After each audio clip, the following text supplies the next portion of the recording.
Ya. Assalamualaikum warahmatullahi wabarakatuh. Di sini kami akan menyampaikan materi tentang sifat fluida dan fenomena fluida cair. Sebelumnya kami akan memperkenalkan diri. Nama saya Dava Nurfi Reza, NPM 1915011055.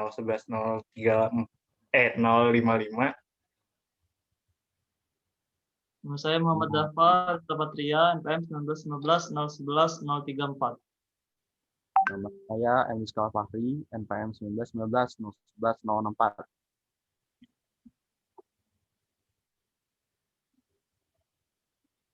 Nah, di sini yang pertama akan menjelaskan adalah Dava Patria mengenai sifat fluida. Sebelum masuk ke sifat fluida, saya mau menjelaskan definisi dari mekanika fluida. Mekanika fluida itu adalah cabang dari ilmu fisika yang mempelajari mengenai zat fluida, yaitu cair, gas, dan plasma, dan gaya yang bekerja padanya. Nah, sedangkan fluida itu adalah segala jenis zat yang dapat mengalir dalam wujud gas maupun cair.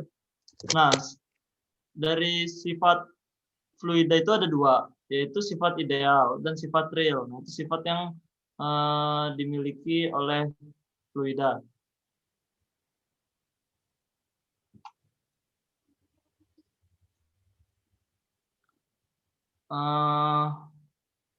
Macam-macam sifat fluida secara umum dapat diklasifikasikan jadi dua. Yang pertama, sifat fluida ideal. Cabang dari fluida dinamis itu sering disebut sebagai classical hydrodynamic.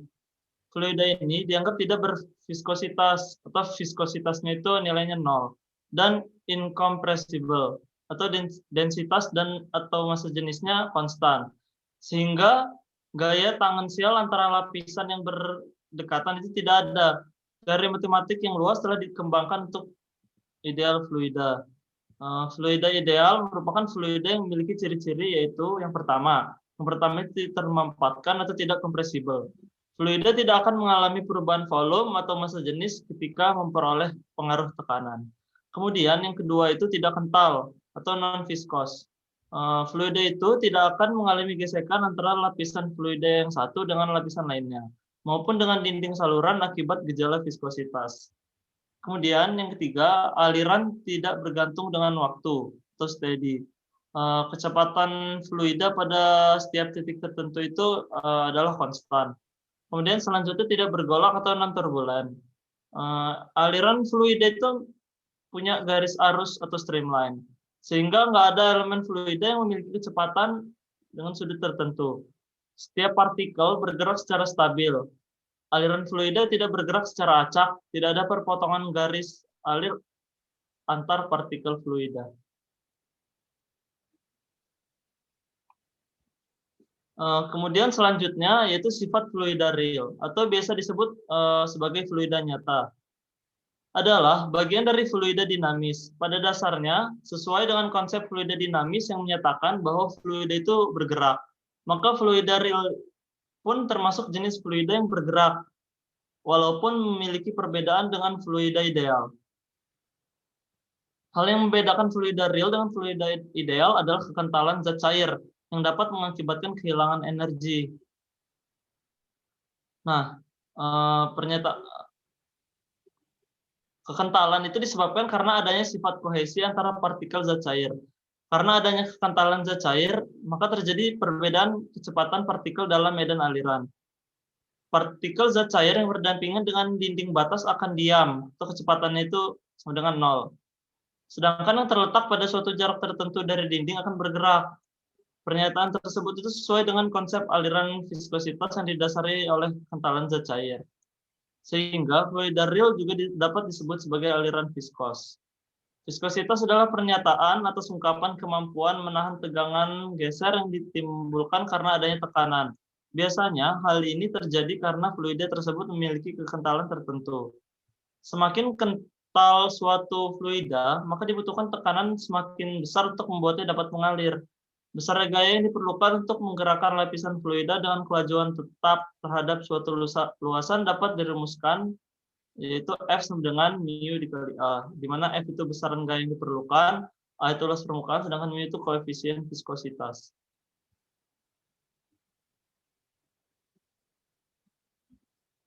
Nah, dari situ dapat diambil kesimpulan, perbedaan mendasar antara fluida ideal dan fluida real adalah P1 sama dengan V2. P1 sama dengan P2. Untuk aliran fluida ideal, dan P1 lebih besar daripada P2 untuk aliran fluida real. Fluida ideal tidak bisa ditekan atau incompressible dan tidak memiliki viskositas. Sedangkan fluida real memiliki viskositas. Fluida ideal hanyalah fluida imajiner karena semua fluida termasuk udara memiliki viskositas. Selanjutnya adalah materi fenomena fluida cair yang akan dijelaskan oleh Rizka Al-Fahri.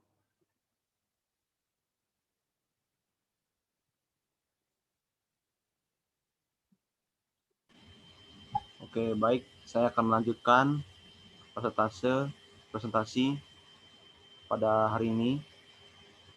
Jadi, saya akan menjelaskan fenomena fluida cair. Fenomena fluida cair itu yang pertama kita ambil dari terkait dengan kapilaritas. Kapilaritas adalah peristiwa naik atau turunnya permukaan zat cair pada pipa kapiler. Kapilaritas dipengaruhi oleh gaya adesi dan kohesi. Zat cair akan naik di dalam pipa kapiler apabila gaya adesi lebih besar daripada gaya kohesi.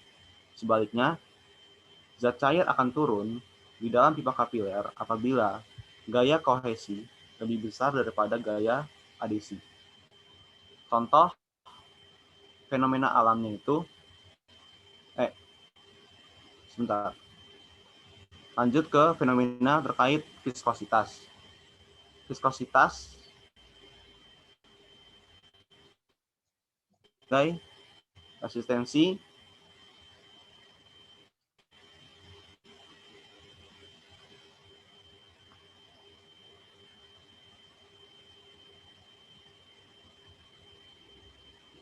atau ketidakmauan suatu bahan untuk mengalir yang disebabkan karena adanya gesekan antara atau perlawanan suatu bahan terhadap deformasi atau perubahan bentuk. Semakin besar viskositas suatu fluida, maka semakin rendah kecepatan aliran. Dan sebaliknya, semakin rendah viskositas suatu fluida, maka semakin besar kecepatan aliran. Selanjutnya ada fenomena terkait massa jenis. Massa jenis adalah pengukuran massa setiap satuan volume benda. Semakin tinggi massa jenis suatu benda, maka semakin besar pula massa setiap volumenya.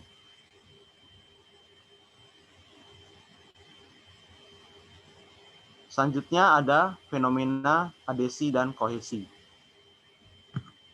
Adesi adalah gaya tarik-menarik antar partikel-partikel zat yang tidak sejenis. Kohesi adalah gaya tarik-menarik antara partikel zat yang sejenis.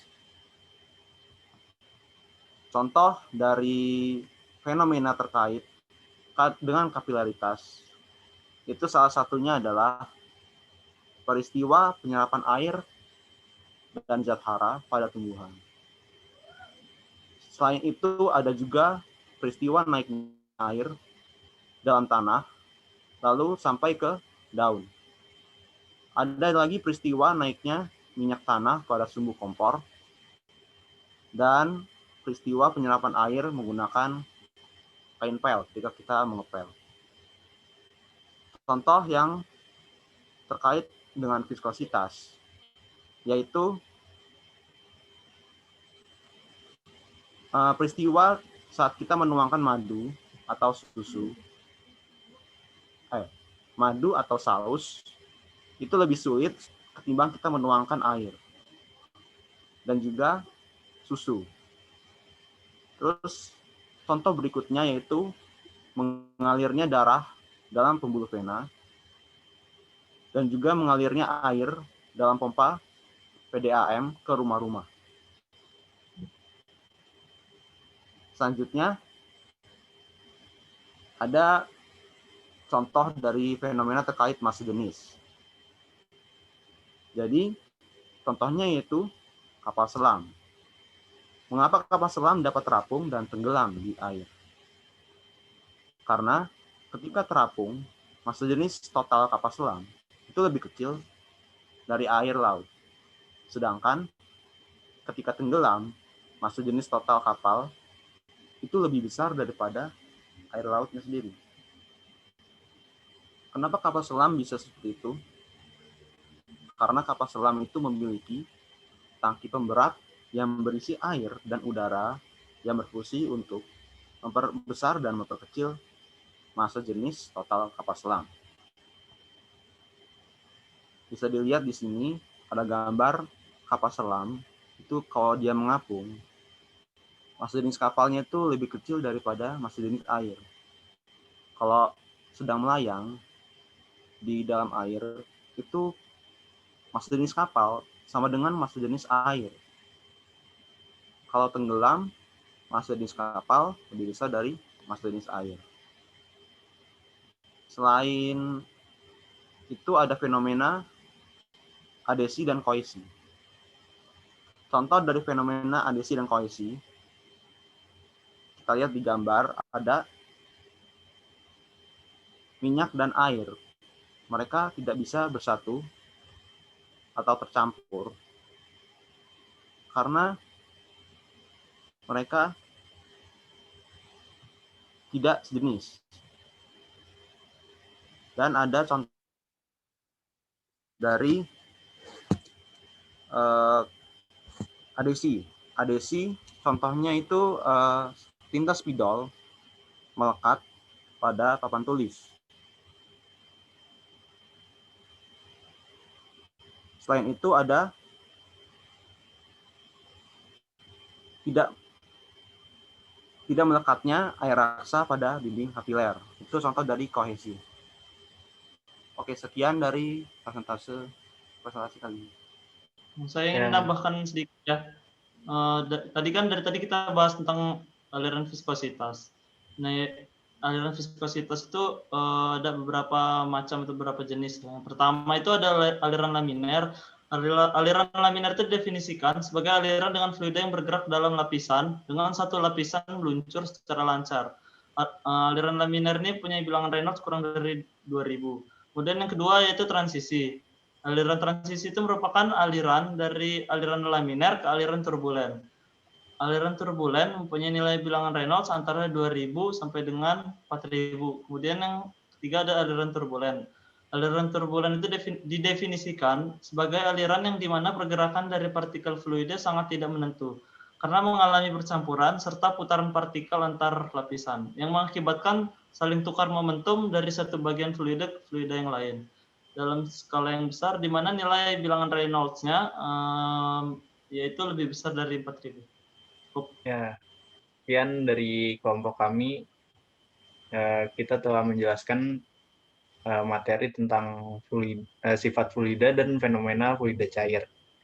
Kurang lebihnya mohon maaf. Wassalamualaikum warahmatullahi wabarakatuh.